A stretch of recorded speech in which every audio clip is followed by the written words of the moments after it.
Hey guys, welcome to episode number 235. Today is Tuesday, so I have another tank tip for you. Today we're going to walk through a little bit of plumbing retrofitting down here in the basement because it's been really helpful and it's going to set me up for success in the fish room build that is kind of in the planning stages right now. We are in the basement, and as you can see, we do have the washer and dryer down here, and as such we do have a hot water and a cold water line. Those are old copper pipes that have been in the house since the 60s, and what we do have here are two threaded fittings, and those tied directly into these valves, which tied directly into the hot and cold water lines for the washer. And that was it. That was all I had down here for water, and of course that was a big problem because the two things that I needed were a utility sink with hot and cold water, which I now have, and a cold water line for my carbon drip filter, which is also operational now. And what I've done is simply used a few fittings instead of altering my plumbing.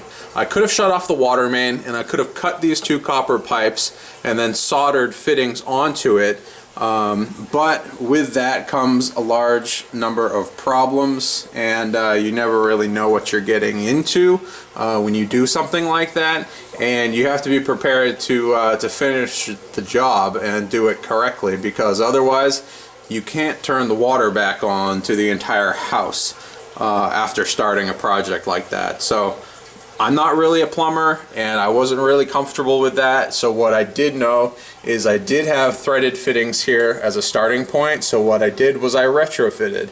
I've got a T here and I have another T here, and then I added my valves here that were directly connected back here, and those are going to the washer as they were before. And what that allowed me to do was then tee off with PEX tubing and PEX fittings to allow me to get hot water and cold water to the sink. And as you'll see, this is the hot water line, and that goes down here to a shut-off valve and then to the sink.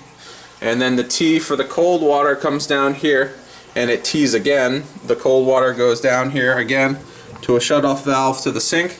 And then the other one goes across here to another shut-off valve to my 1/4-inch line, which then has another shut-off valve, but this is the quick connect shut-off valve, to my 40-gallon per day carbon drip system. As you can see, it is dripping water right now, and as you can see, I have hot and cold water, which is very exciting. I have my Python hose down here. So at this point, I don't have to carry buckets of water down the stairs anymore. I can just take that Python and run that directly into these tanks to pull water in and out and do my water changes, which is a big relief to me. It really is the first step in the right direction down here, because without water, it's pretty hard to have a fish room.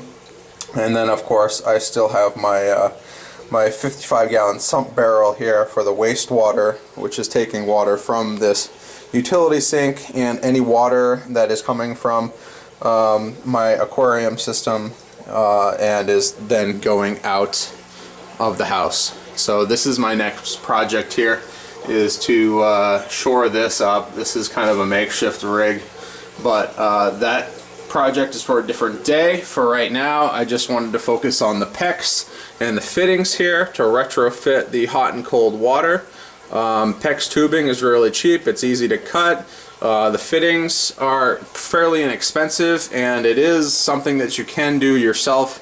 It might not look pretty, but it does get the job done, and nothing is leaking. So anyways guys, that's what I've got going on down here in the basement. Sorry I haven't made an update video in a long time, and look forward to more videos in the future.